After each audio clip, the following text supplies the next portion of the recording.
Dr. Sarah Mitchell knocked on her neighbor Emma Thompson's door on a pleasant Saturday afternoon in suburban Portland, Oregon, expecting to have a casual conversation about the unusually large cat that Emma had been posting about on social media for the past 18 months and that several neighbors had mentioned with increasing concern during recent community meetings. Sarah was a veterinarian with 23 years of experience treating everything from household pets to exotic animals during her time working at wildlife rehabilitation centers, and she had seen the photographs Emma posted of Simba, with growing unease that had finally compelled her to make this neighborly visit under the pretense of simply wanting to meet Emma's remarkable pet.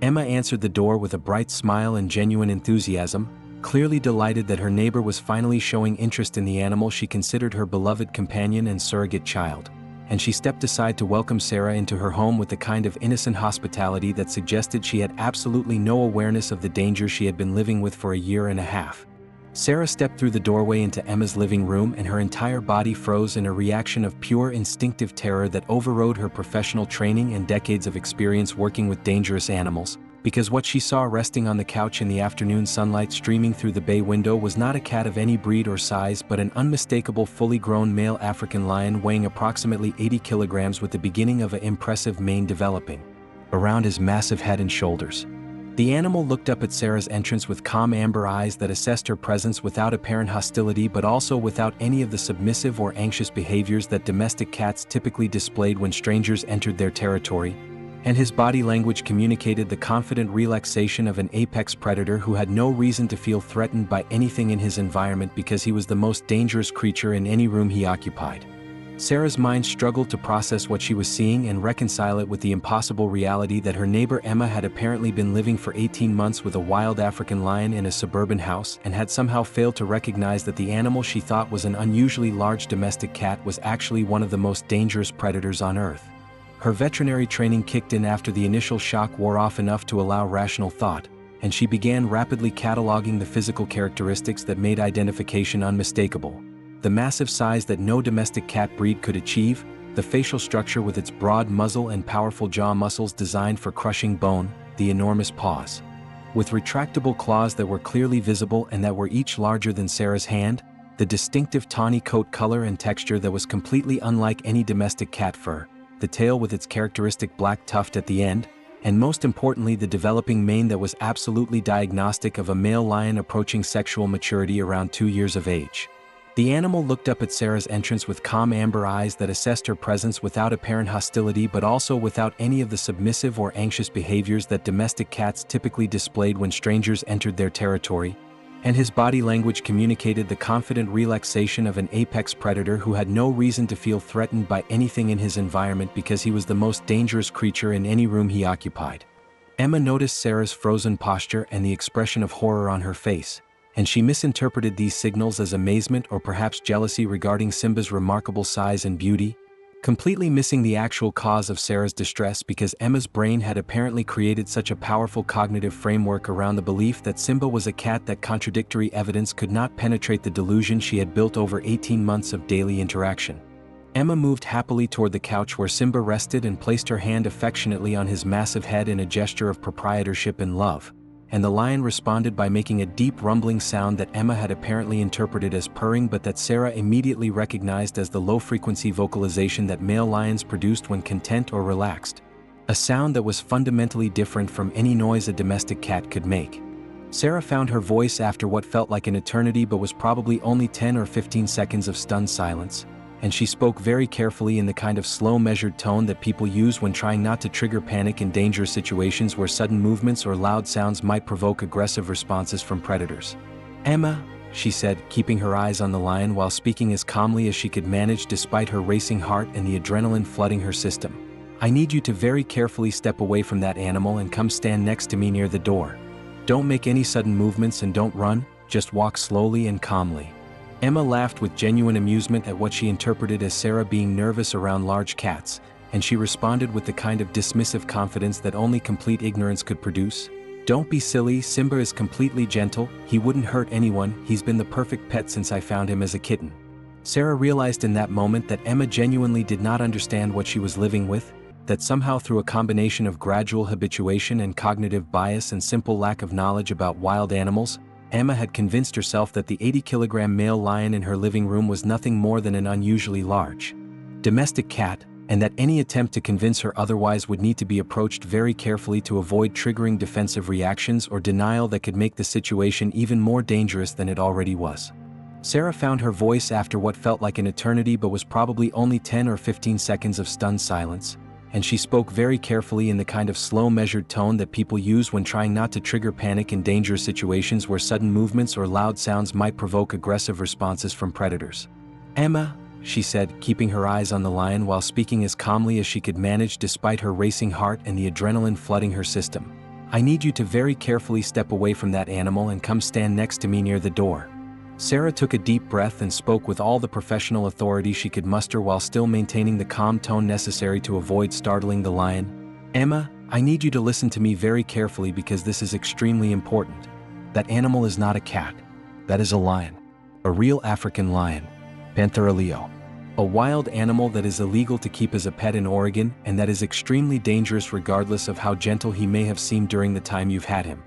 Emma's smile faltered for the first time and her expression shifted from amusement to confusion and then to the beginning of defensive anger that people display when their deeply held beliefs are challenged by information they find threatening or impossible to accept. "That's ridiculous," she said with more force than the situation warranted, her voice rising slightly in pitch as stress began affecting her vocal control. "I've had Simba for 18 months. I found him abandoned in a box when he was tiny. He's always been a cat, just a very large breed, maybe like a Maine Coon. Or a Savannah. I've been feeding him cat food and he uses a litter box and he sleeps in my bed every night. If he was a lion, don't you think I would have noticed?" Sarah understood that she was dealing with a psychological defense mechanism that had probably been building over the entire 18 months as Simba grew larger and exhibited behaviors that should have triggered alarm but that Emma had rationalized away through incremental normalization and the human tendency to trust familiar patterns over objective evidence.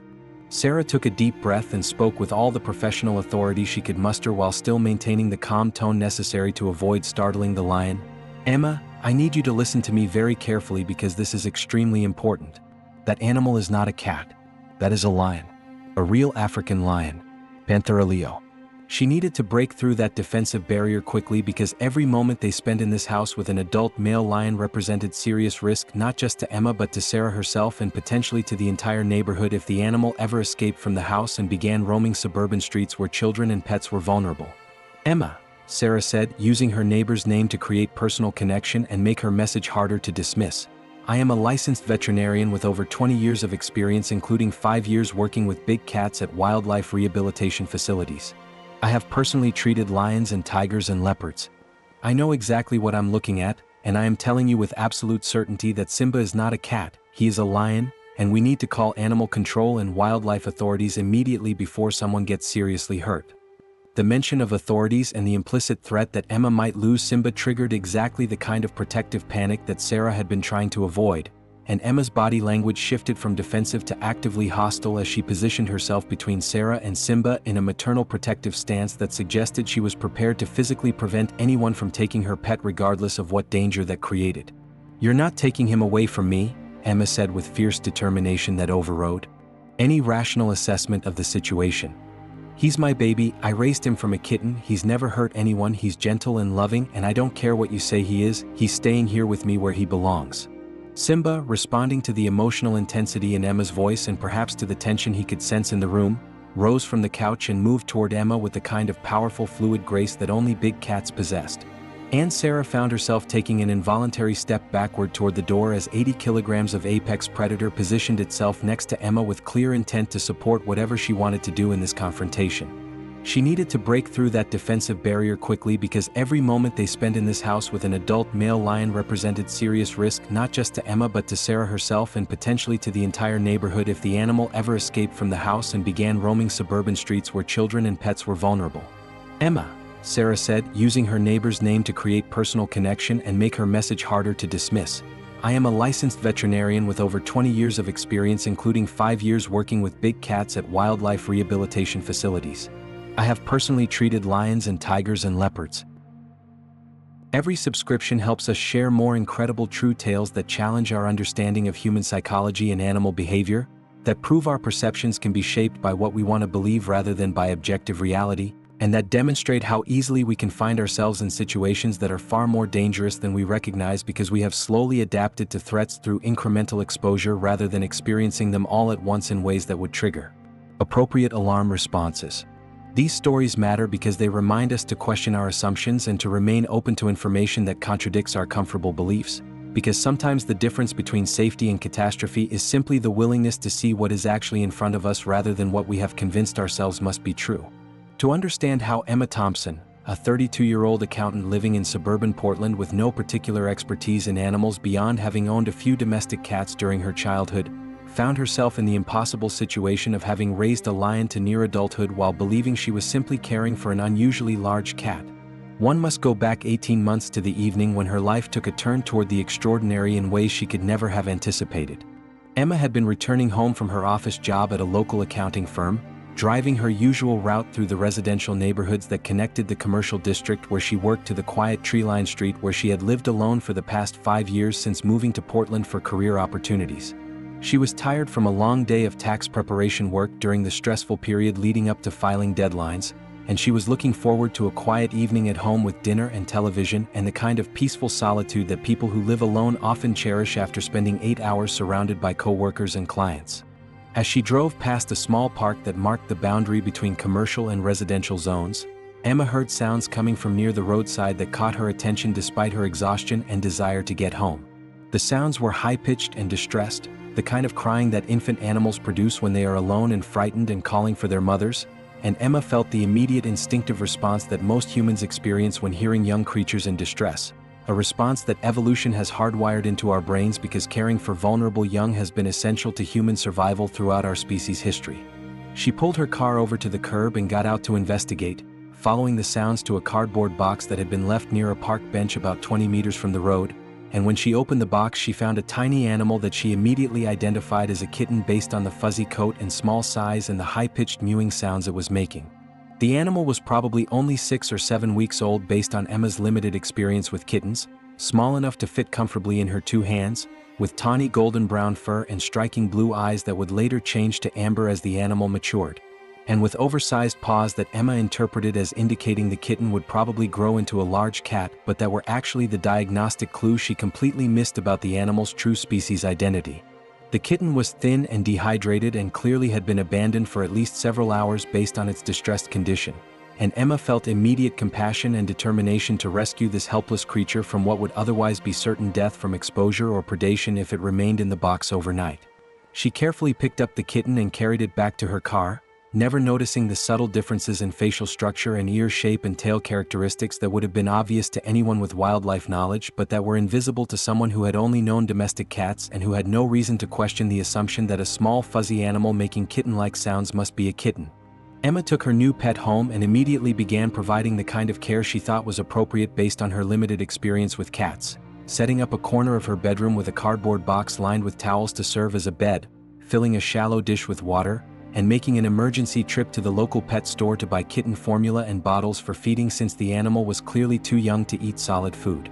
The pet store employee who sold her the supplies briefly looked at a photograph Emma showed of her new pet and commented that it looked like it might be some kind of exotic breed mix given its coloring and facial features. But he had no more expertise than Emma did in identifying species, and he made no suggestion that what she had found might be anything other than a domestic cat of unusual appearance. Over the following weeks and months, Emma threw herself into the role of pet parent with the kind of dedication that people who live alone often bring to caring for animals that become surrogate family members and primary sources of emotional connection and purpose.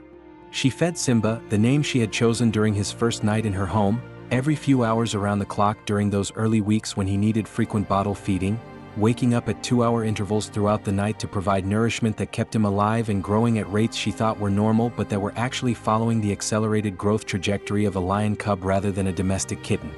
During those first weeks, Simba gained weight at approximately double the rate that domestic kittens gained weight, adding nearly half a kilogram every week when normal kittens would gain perhaps 200 grams over the same period. But Emma attributed this rapid growth to good nutrition and quality care rather than recognizing it as a sign that something fundamental was different about the animal she was raising. At 3 weeks old, Simba was already noticeably larger and more robust than domestic kittens of the same age, with paws that seemed disproportionately huge compared to his body size and a head that was broader and more heavily muscled than the delicate features typical of kitten faces. Emma posted photographs on her personal Facebook page showing Simba's growth progress with captions expressing pride in how well he was thriving under her care, and her friends commented with enthusiasm about what a healthy-looking kitten he was and how lucky Emma was to have found such a beautiful pet. None of them recognized the subtle differences in proportion and structure that would have been immediately obvious to anyone with wildlife experience, because they were interpreting the images through the same cognitive framework that Emma was using, accepting her description of Simba as a kitten and allowing that context to shape their perception of what they were seeing in the photographs. By 6 weeks old, Simba weighed nearly 3 kilograms when a domestic kitten his age should have weighed less than half that amount, and his play behavior was becoming noticeably different from typical kitten play in ways that should have raised questions but that Emma rationalized as simply indicating an energetic and confident personality. His pounces were more powerful and coordinated than kitten pounces. His mock attacks on Emma's hands and feet involved more serious biting force that sometimes broke skin despite his young age, and his vocalizations had a deeper quality that was not quite right for a kitten but that Emma interpreted as simply being part of his unique character. She bought him kitten toys from the pet store including feather wands and small stuffed mice and jingly balls, and Simba played with these toys with enthusiasm that pleased Emma and reinforced her belief that she was providing appropriate enrichment for a normal domestic cat. The transition to solid food began around 8 weeks when Emma started mixing small amounts of canned kitten food into Simba's formula following the standard weaning protocols she found through internet searches about kitten care. Simba took to solid food immediately and enthusiastically, consuming quantities that seemed large even for his considerable size but that Emma attributed to him being a growing adolescent with a healthy appetite. What Emma did not realize was that lion cubs have substantially higher protein and caloric requirements than domestic kittens due to their much larger adult size and faster growth rates, and that Simba's voracious appetite was actually his body's attempt to obtain the nutrition necessary for his species-appropriate development rather than simple greediness or unusual hunger in a domestic cat. At 10 weeks old, Simba had outgrown all the kitten collars Emma had purchased for him, and she had to buy cat collars designed for adult cats even though he was still technically in his kittenhood phase. She never searched for lion cub development or big cat identification, because it never occurred to her to question her initial assumption that Simba was a domestic cat of some kind, and the algorithms that powered her internet searches reinforced her existing beliefs by showing her results that confirmed what she was already looking for rather than suggesting alternative explanations she had not considered.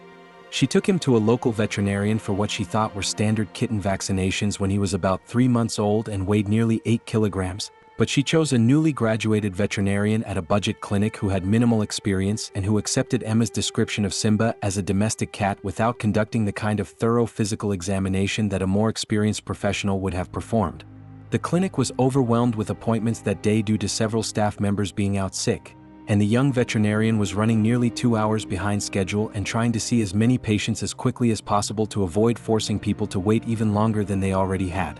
When Emma brought Simba in for his appointment, the veterinarian spent perhaps 5 minutes total examining him before administering vaccines that were designed for domestic cats, asking Emma a few cursory questions about whether he was eating normally and using the litter box appropriately, and then moving on to the next appointment without taking the time to really look at the animal in front of him or to question whether the species identification Emma had provided was actually correct. The veterinarian later testified during the legal proceedings that followed the revelation of Simba's true identity that he had been overwhelmed and exhausted and simply trying to get through the day without making any catastrophic mistakes, that he had noticed Simba was unusually large for a 3-month-old kitten but had attributed this to Emma being wrong about his age or to him being some kind of mixed breed with larger wildcat ancestry, and that he deeply regretted not taking more time to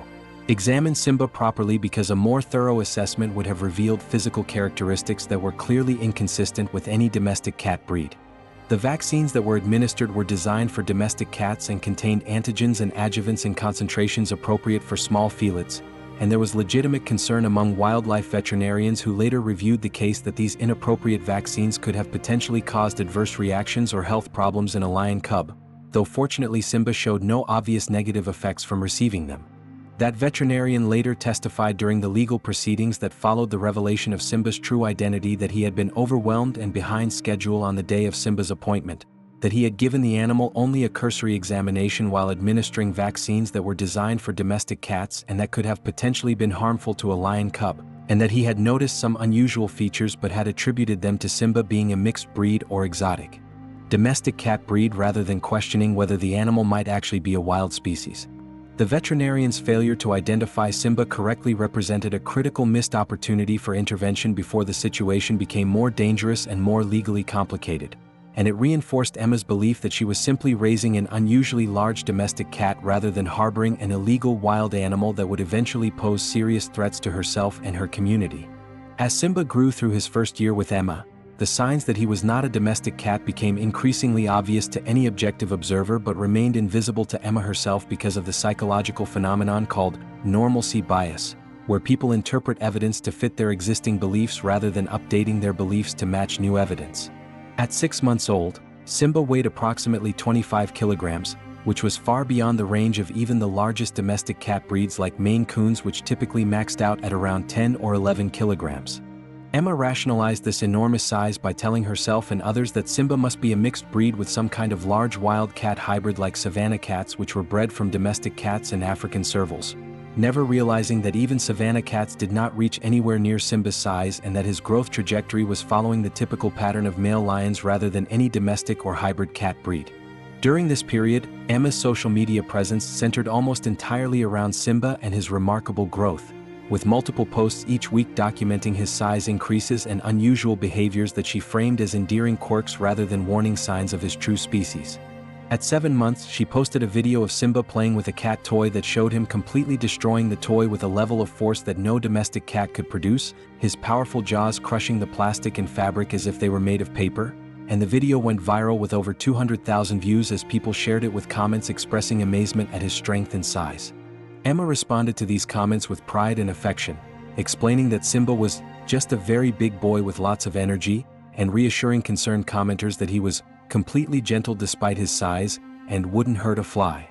At 8 months, Simba had grown so large that he could no longer comfortably fit in Emma's lap the way he had during his early months, and she had to upgrade from a standard cat carrier to one designed for very large dogs when she needed to transport him anywhere. His litter box situation had become increasingly problematic as well, with Simba outgrowing standard cat litter boxes and requiring Emma to purchase a large plastic storage container that she filled with litter to accommodate his size.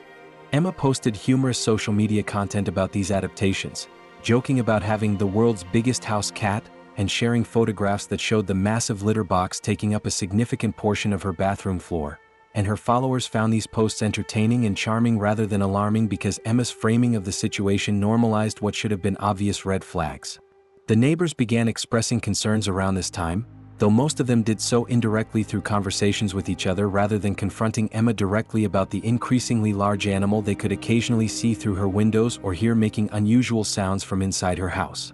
Mrs. Peterson, an elderly widow who lived next door to Emma, mentioned to several other neighbors during community events that she had seen Emma's cat in the backyard and that it looked more like a small lion than any cat she had ever seen, but most neighbors dismissed this as elderly confusion or exaggeration since no one could imagine that a suburban accountant would actually be keeping a lion in her house.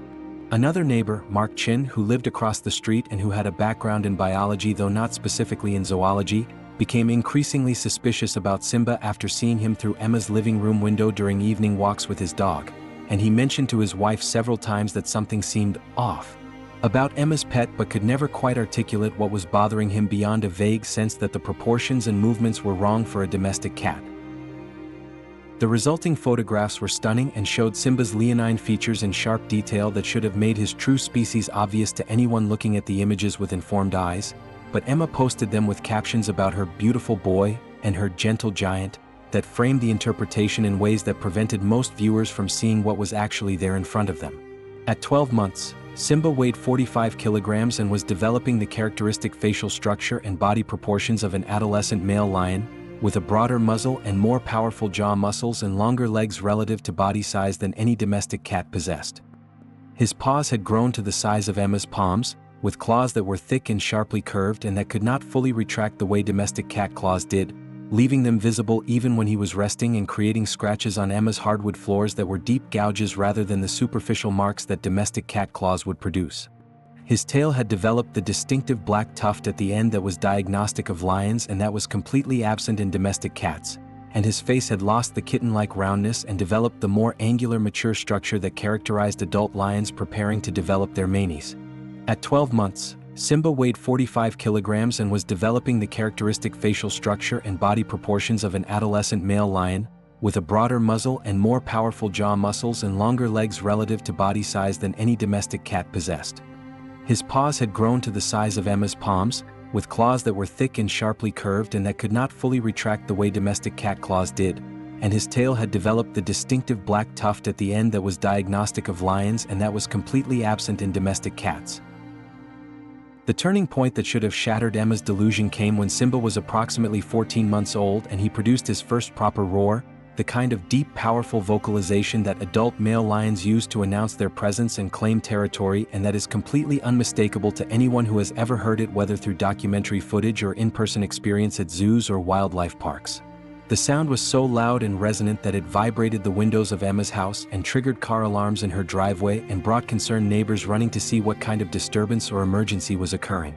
Emma herself was terrified by the sound because she had never heard anything like it come from Simba before, and she immediately assumed he must be sick or injured or experiencing some kind of medical crisis that was causing him to vocalize in such an abnormal way. The roar happened at approximately 7 o'clock on a Tuesday evening when Emma had just finished preparing dinner and was settling onto her couch to eat while watching television with Simba resting beside her in his usual position. Without any warning or apparent provocation, Simba suddenly stood up and opened his massive jaws and produced a sound that started as a deep rumbling in his chest and then exploded outward with a volume and resonance that seemed impossible to have come from any creature living inside a suburban house. The sound lasted for approximately 5 seconds and could be heard clearly from several blocks away, prompting at least a dozen neighbors to call 911 reporting what they described as a lion roaring in their neighborhood, though the emergency dispatchers initially assumed these calls were pranks or misidentifications of some other sound like thunder or construction equipment. Emma's immediate reaction was panic and confusion as she tried to understand what was happening to her beloved pet and why he was making such a terrifying sound. She grabbed her phone and began frantically searching for information about cat making roaring sounds, and why is my cat screaming, while Simba continued to vocalize periodically, each roar sending vibrations through the floor and walls and causing picture frames to rattle on their hooks.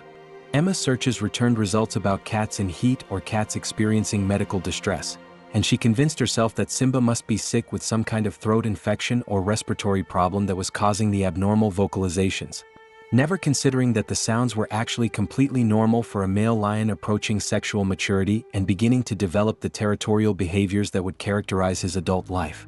She called an emergency veterinarian service and demanded immediate assistance, describing her cat as making horrible screaming sounds that suggested he might be dying, and she provided her address and information about Simba's symptoms while the veterinarian on call tried to assess the urgency of the situation based on her description. The on-call veterinarian, Dr. James Rodriguez, had 20 years of experience in emergency animal medicine and had heard descriptions of almost every kind of animal sound imaginable during his career, but something about Emma's description of the vocalizations her cat was making triggered alarm bells in his professional judgment.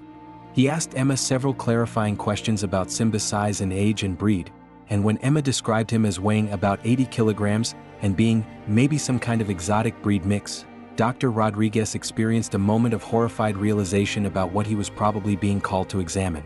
When Dr. Rodriguez arrived at Emma's house approximately 30 minutes after her call, he parked his veterinary emergency vehicle on the street and approached cautiously while listening carefully for any sounds from inside the house. As he was walking up Emma's front path, Simba roared again, and the sound that Dr. Rodriguez heard was unmistakably that of a lion rather than any kind of domestic cat or even a hybrid breed. He immediately stopped advancing toward the house and returned to his vehicle to call animal control and wildlife authorities, explaining that he had a situation that required specialized expertise and equipment beyond what emergency veterinary medicine could safely handle. Emma, watching from her window and seeing the veterinarian retreat to his vehicle instead of coming to help Simba, became increasingly agitated and called the emergency service again to demand to know why the veterinarian was not coming inside to treat her sick cat. The next hour was chaos as multiple agencies responded to the reports of a lion in a suburban neighborhood, with animal control officers arriving first, followed by police and then state wildlife officials who had jurisdiction over situations involving dangerous exotic animals. Emma Street filled with emergency vehicles with flashing lights that attracted the attention of every neighbor within several blocks. and people began gathering on sidewalks and lawns to watch the unfolding situation and speculate about what was happening inside Emma Thompson's house. The officers established a perimeter around Emma's house and used loudspeakers to communicate with her, asking her to come outside and leave the dangerous animal inside where it could be safely contained. But Emma refused to cooperate because she still did not accept that Simba was anything other than a large domestic cat who was experiencing some kind of medical problem that these people were ignoring in favor of treating him like a threat. She called an emergency veterinarian service and demanded immediate assistance, describing her cat as making horrible screaming sounds that suggested he might be dying. And when the veterinarian arrived at her house and heard Simba roar again while waiting outside, the professional immediately recognized what he was hearing and refused to enter the house without backup from animal control authorities. The veterinarian called the situation into local wildlife officials and police, and within an hour Emma's quiet suburban street was filled with emergency vehicles and armed officers and wildlife control specialists who surrounded her house and demanded that she come outside and leave the dangerous wild animal inside where it could be contained until proper facilities could transport it to a location equipped to handle large predators. Emma's world collapsed in the space of a few hours as multiple experts examined Simba from outside the house using telephoto lenses and binoculars and confirmed with absolute certainty that what she had been living with for 14 months was not a cat but a lion, specifically an adolescent male African lion who was approaching sexual maturity and who would soon become extremely dangerous as hormonal changes triggered the aggressive territorial and competitive behaviors that characterized adult male lions. The standoff lasted for approximately 8 hours, during which time wildlife experts and police negotiators tried to convince Emma that she needed to allow them to safely remove Simba before he hurt someone or before the situation escalated to the point where they would be forced to use more aggressive intervention methods that might result in Simba being injured or killed if he displayed threatening behavior toward officers or civilians. Emma barricaded herself inside her house with all the doors locked and all the curtains drawn, refusing to answer phone calls from negotiators and responding to loudspeaker communications only with shouted assertions that Simba was not dangerous and that everyone needed to leave her property and stop harassing her about her pet. The police established containment protocols that involved evacuating the houses immediately adjacent to Emma's home and setting up barriers to prevent curious onlookers from getting too close to the situation. And marksmen with rifles loaded with both tranquilizer darts and lethal rounds took up positions where they would have clear lines of sight into Emma's house if the situation deteriorated to the point where they needed to use force. The lead negotiator, Sergeant Patricia Alvarez, had 15 years of experience talking people through crisis situations, and she employed every technique in her professional toolkit trying to establish rapport with Emma and to help her understand that cooperation was in everyone's best interest, including Simba's. She spoke to Emma through the closed door and through phone calls that Emma occasionally answered before hanging up again, using a calm and empathetic tone that acknowledged Emma's love for Simba while also trying to introduce information about the reality of the situation that might penetrate Emma's denial. Emma's responses to these negotiations swung wildly between anger and desperation and pleading, at times yelling that everyone was crazy and that Simba was obviously just a large cat who didn't deserve to be stolen from his home, and at other times crying and begging them to please just leave her alone with her baby who needed her and who would be traumatized if strangers took him away. She sent text messages to friends and family members asking them to call lawyers or to come help her deal with the police who were trying to take Simba away for no reason, and several of her friends did attempt to intervene by calling the police department to vouch for Emma's character and to insist that she was a responsible pet owner who would never do anything illegal or dangerous. These well-meaning friends had seen Emma's social media posts about Simba and had accepted her framing of him as an unusually large domestic cat, and they had no more understanding than Emma did about what was actually living in her house.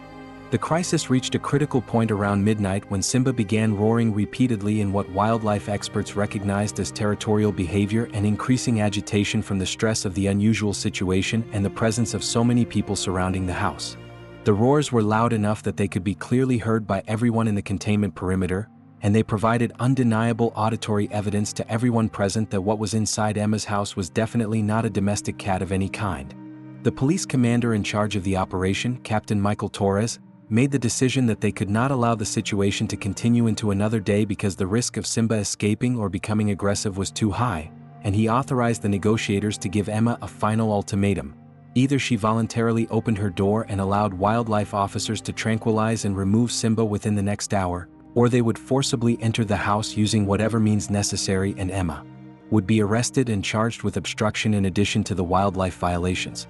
Emma finally agreed to cooperate only after Sergeant Alvarez managed to get her on the phone for an extended conversation and convinced her that the wildlife officials were not going to euthanize Simba but would instead transfer him to an accredited big cat sanctuary in Texas where he could live out his life in conditions appropriate for his species, and where Emma would eventually be allowed to visit him after legal proceedings were completed.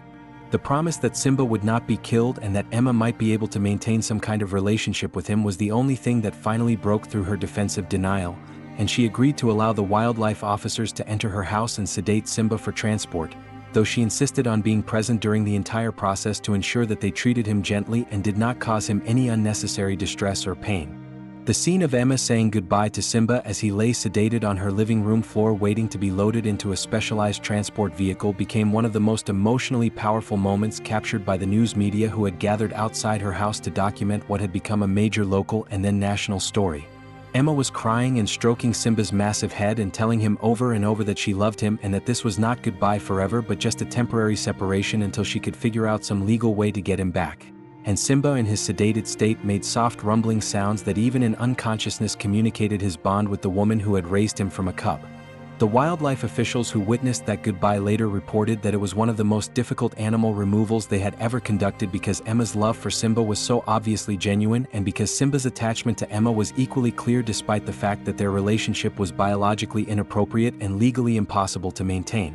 The investigation that followed Simba's removal revealed how he had ended up in that cardboard box where Emma found him, and the answer involved an illegal exotic pet trade network that had been smuggling lion cubs and other restricted wildlife from breeding facilities into the United States for sale to wealthy collectors who wanted the status of owning dangerous animals. Simba had been smuggled into the country as a 6-week-old cub but had escaped or been abandoned by the traffickers when law enforcement began investigating the network, and he had ended up in that box in the park either because the traffickers deliberately left him there hoping someone would find and raise him, or because they panicked when they realized authorities were closing in and they simply dumped their illegal cargo to avoid being caught with evidence. The traffickers were eventually identified and prosecuted, but by that time Simba had been in Emma's care for over a year and the damage to both Emma's life and Simba's developmental trajectory had already been done. The legal aftermath for Emma was complicated by the fact that she had genuinely believed she was caring for a domestic cat and had no criminal intent to harbor illegal wildlife, and prosecutors ultimately decided not to pursue felony charges against her after determining that her ignorance was legitimate rather than a convenient excuse designed to avoid responsibility. She was required to pay substantial fines for the violations of keeping an unpermitted wild animal and for the costs of Simba's removal and transportation and initial care at the sanctuary, and she was prohibited from owning any exotic animals in the future, but she avoided jail time and maintained her professional credentials as an accountant. However, the psychological and emotional toll of losing Simba and processing the revelation that she had been living with a lion for 18 months created trauma that required extensive therapy and that affected every aspect of her life for years afterward. Simba was transported to a big cat sanctuary in Texas that specialized in caring for lions and tigers who had been confiscated from illegal situations or surrendered by owners who could no longer care for them properly, and the staff at the sanctuary reported that his transition was remarkably smooth considering the dramatic change in his living situation.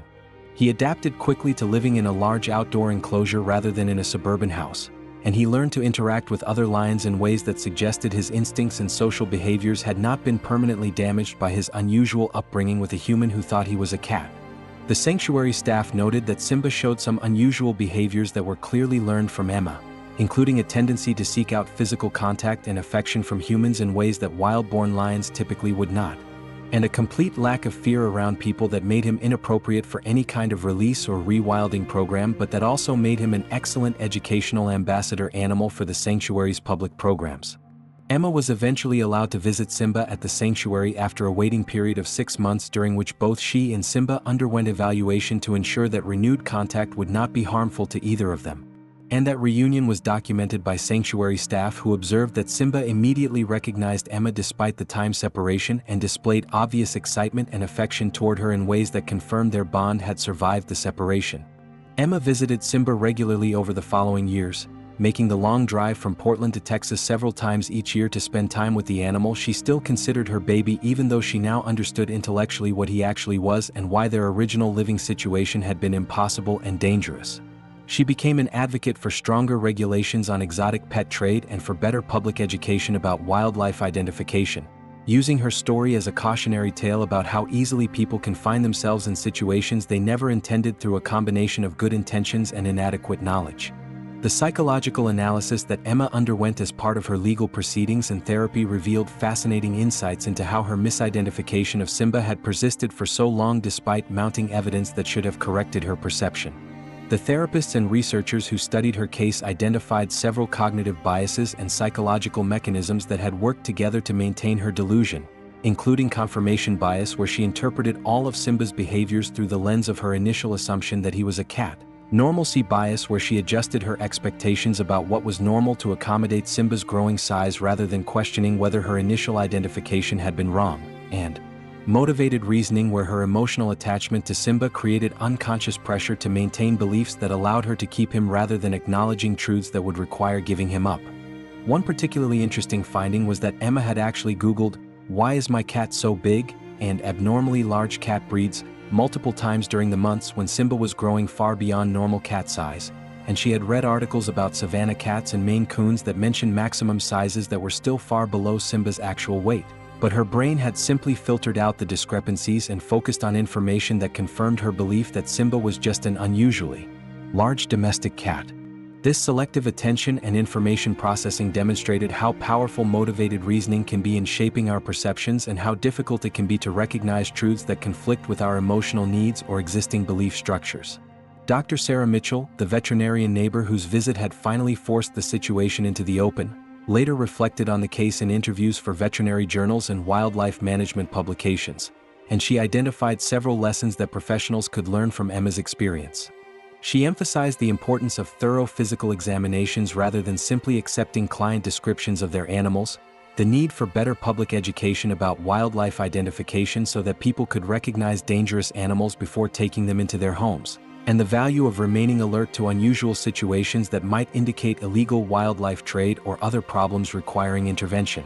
She also acknowledged that her own initial reluctance to confront Emma about Simba had allowed the situation to continue longer than it should have, and she committed to being more proactive in future situations where she suspected animals were being kept inappropriately or illegally. The sanctuary where Simba lived for the rest of his life used his story extensively in their educational programs and fundraising campaigns, and thousands of school children and adult visitors heard about the woman who raised a lion thinking it was a cat and learned important lessons about wildlife conservation and the problems created by exotic pet trade. Simba himself seemed to thrive in sanctuary conditions, eventually living to 14 years old, which was a respectable lifespan for a male lion in captivity, and he fathered several cubs through the sanctuary's carefully managed breeding program that helped maintain genetic diversity in captive lion populations.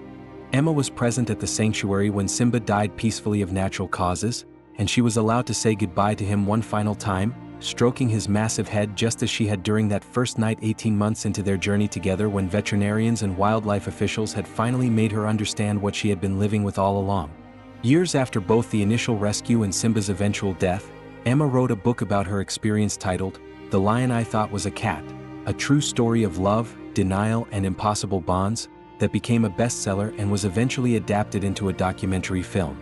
She used the proceeds from the book to fund wildlife education programs and to support the sanctuary where Simba had lived, and she became a regular speaker at events focused on exotic pet trade issues and wildlife conservation. Her story served as both a cautionary tale about the dangers of illegal wildlife trade and as a surprisingly hopeful narrative about the capacity for bonds to form across species boundaries even in circumstances that should never have occurred, and about the resilience of both humans and animals in adapting to situations that no one could have predicted or prepared for. If this story moved you, if it made you think about how easily our perceptions can be shaped by what we want to believe rather than by objective reality, if it challenged your assumptions about the clarity of the boundaries between species and the impossibility of forming real bonds across those boundaries even when circumstances are inappropriate, we would be honored if you would share your thoughts and reactions in the comments below. Have you ever found yourself believing something for so long that contradictory evidence became invisible to you?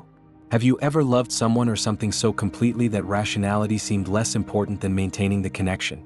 Your stories and reflections matter because they remind us that we are all vulnerable to the biases and motivated reasoning that affected Emma, and that sometimes the most important skill we can develop is the humility to question our own certainties and to remain open to information that challenges our comfortable beliefs, even when that information threatens relationships or situations that have become central to our identity and happiness. Please subscribe to Lion King Stories for more incredible true tales that explore the complex boundaries between species, between wild and domestic, between what should be possible and what actually occurs when individuals make choices that defy conventional wisdom and create situations that no one could have imagined. Thank you for being part of our pride and for engaging with stories that remind us that the world is stranger and more wonderful than any simple categorization can capture.